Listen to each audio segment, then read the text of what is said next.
Hello there, I'm Martin Resny, and these are Words of Tomorrow, or my thoughts about the future in the form of a video essay. Today, I'd like to talk about utopian economy. We find ourselves at a pretty futuristic crossroads. In a single generation, we may enter a world in which machines will do most of the work, or at the very least, will be able to. Better and cheaper than most humans. Does that fill you with hope or fear? In the future of Star Trek, the transitory period between now and the rise of the Federation was pretty scary, rife with conflicts like the eugenics wars, with the resulting decline of civilization averted only by the eventual discovery of the warp drive and the first contact with peaceful Vulcans. Apart from robotics, eugenics are indeed threatening to make a comeback, given the current advances in genetic manipulation. Not only could robots displace the poor workers, but also an emerging uber race of genetically enhanced or cybernetically augmented wealthy elites, who will likely own the robots, may turn most of humanity useless and inferior, as well as poor. Ignoring for a moment outright magical warp drives and replicators, the exact same technologies fuel both the utopias like Star Trek and the dystopias like our present or near future. So, what's the difference? One could say that obviously the difference is that Star Trek is a fiction and our world exists in reality, except many of the technologies and culture norms we now have originated in utopian science fiction works like Star Trek.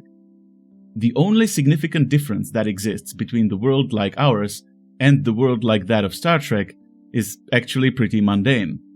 Wealth distribution, or specifically, the treatment of ownership. Unless a technology runs amok, it's only a servant of those for whom it is designed, its owners, which means that our problem is only that it serves too few. The usual counter-argument to what I just said would be something along the lines of, but look at USSR. Collective ownership in a technocracy leads to a totalitarian dictatorship. Except in communist states, it was the few at the top, the Communist Party elites, who were making all the decisions about what work will the citizens be doing, what will they eat, where will they live, and so on. Exactly like now the capitalist elites make those decisions. The problem, obviously, is total concentration of power, which is achieved through concentration of wealth. It doesn't matter which few bad people took all the means of production from whom and what story they made up to justify it. It matters that they have it all and can decide who can use how much of it, when, and to what end. Or, more importantly, what one's not allowed to have or do. In communism and capitalism alike, most are poor. The utopias like Star Trek differ in that in their economies, means of production are distributed, not concentrated. Anyone can make everything they need at home using replicators, which can be mimicked by our 3D printers, undoubtedly inspired by replicators. Everyone is also supplied with energy, which is abundant and therefore a commons, just like water and food are, and easily can be in our world with current technologies. Nothing about that is incompatible with reality, assuming you don't allow your population to grow infinitely. Which doesn't seem to be a problem since in developed nations, population growth tends to stabilize. Where Star Trek gets a bit silly is in its abolition of money. Money is simply a mathematical instrument that tells you relative scarcity of something. Even in utopias, you will get scarce goods. Real estate, status, spotlight, etc. The point is that what technology makes possible is that no key material resources have to be scarce. We can produce enough energy, clean water, food, basic tools, and adequate living space for everyone who can fit on a planet. Unfortunately, when all the means get concentrated in the hands of the few, making this a reality is not in their interest, and so we don't do it. Instead, technology is being used for the things that are aligned with the interests of the wealthy few who wish to keep and grow their wealth. Mass surveillance, military dominance, problem creation instead of problem resolution, cultural conservation instead of cultural progress, and so on. Further advances in technology will make it worse, especially if they allow the wealthy few to live substantially longer, turning them into cyber vampires. Usually, when somebody gives a description like I have just now, what follows is some kind of call for revolution. Well, I'm not going to do that, because it was tried and it didn't really work. Remember the USSR? Violence has a tendency to result in a charismatic tyrant. It's not that it's some kind of mystery what makes the world broken today. The tough part is figuring out what exactly can be done to equalize the distribution of wealth. First of all, capitalism doesn't actually have to be abolished at all, or the concept of private ownership fully abandoned, as both can function perfectly well in a world with basic needs met and means of production equally distributed.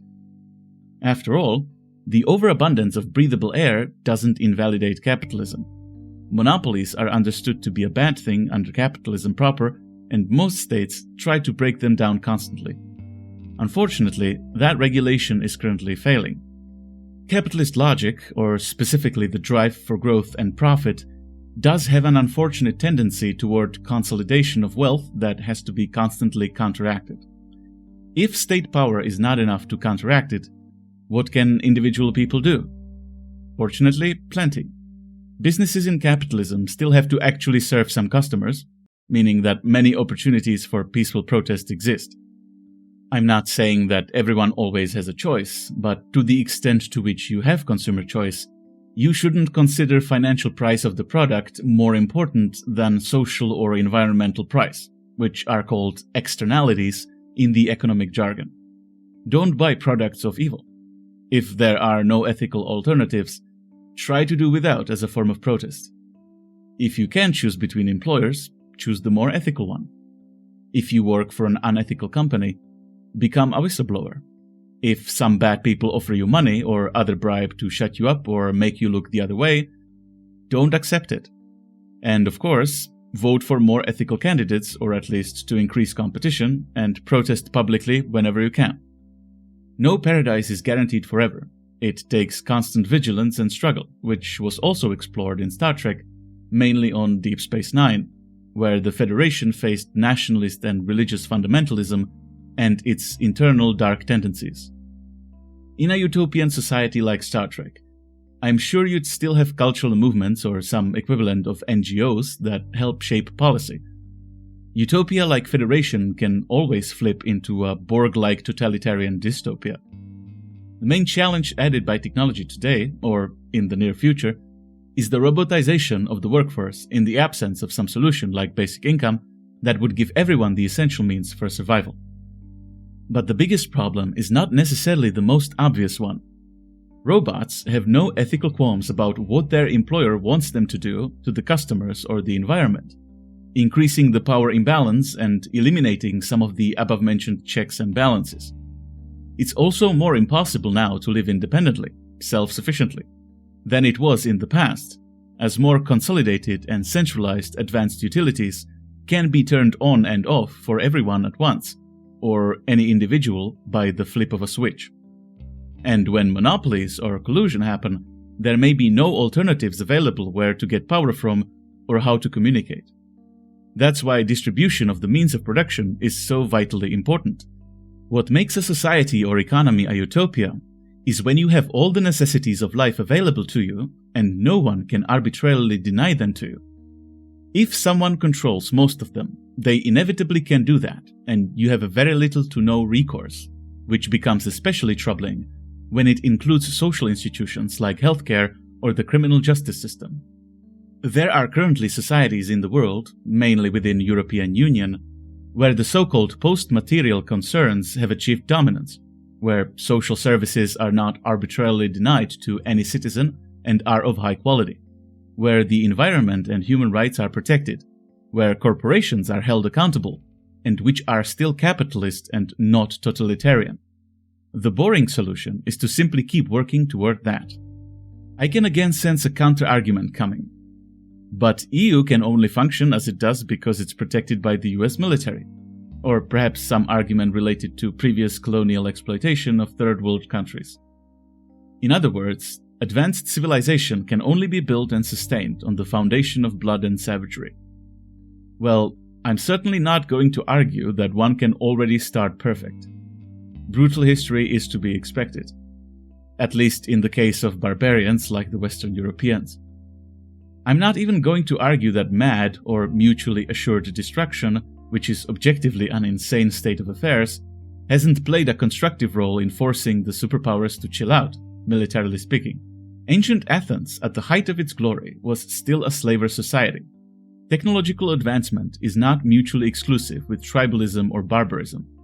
But history is past, not in the sense that crimes should be forgotten and conquerors shouldn't make amends, but in the sense that utopias like Star Trek are not about what was. At any point, any individual human, or the whole world, can decide to leave the past behind, as if to wake from a fever dream.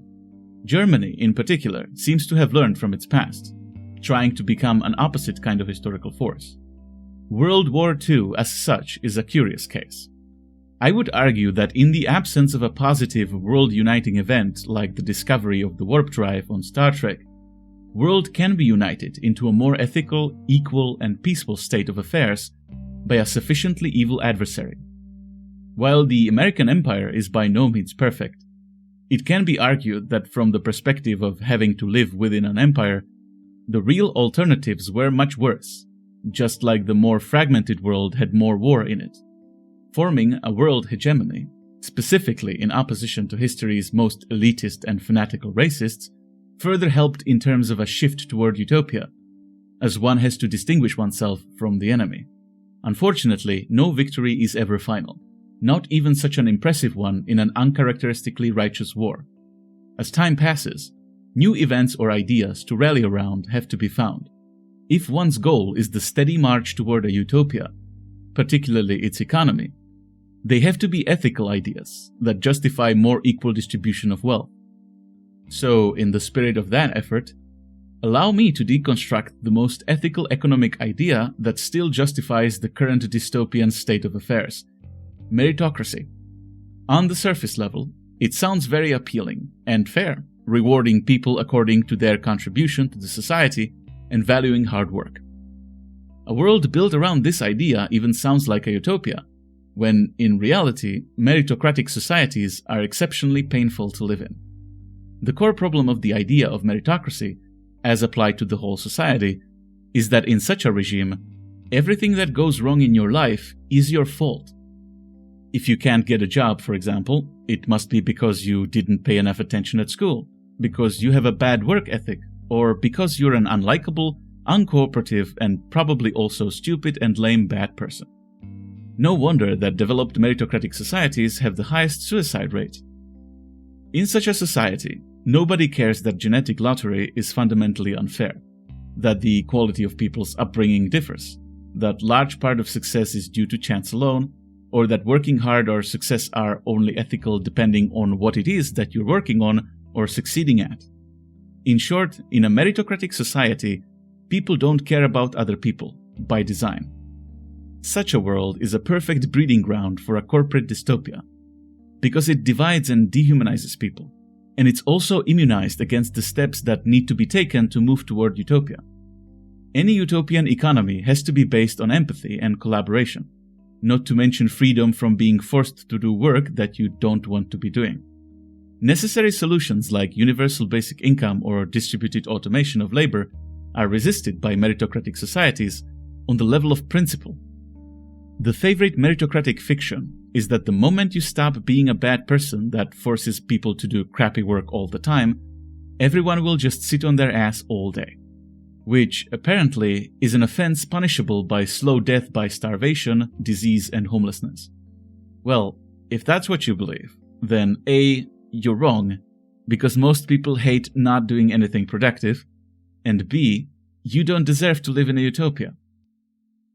If you'd instead argue that the bigger problem is that we cannot afford something like universal basic income, then you're also wrong, because as long as there are enough resources to do this, which there are, money not being there for it only represents a lack of will, not a lack of possibility.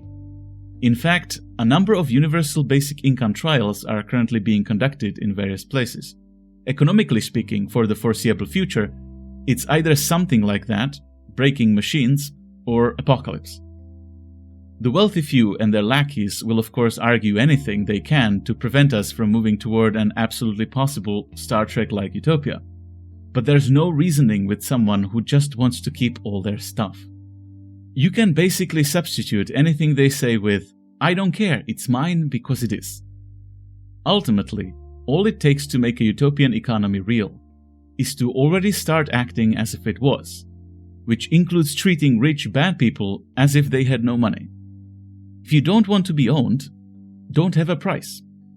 More equal, collaborative, and empathetic economy doesn't guarantee that there will be no more wars, evil, or any kind of catastrophes.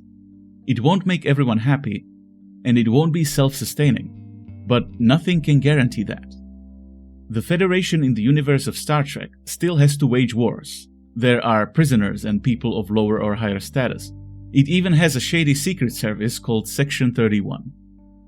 With all that said, however, a utopian economy, to the extent to which it is possible, is better than what we have. Thank you for watching. If you want to help us save the world, visit our website at savingtheworldtogether.org. If you like the video and/or want to join the conversation, like, comment, or subscribe. See you in the future.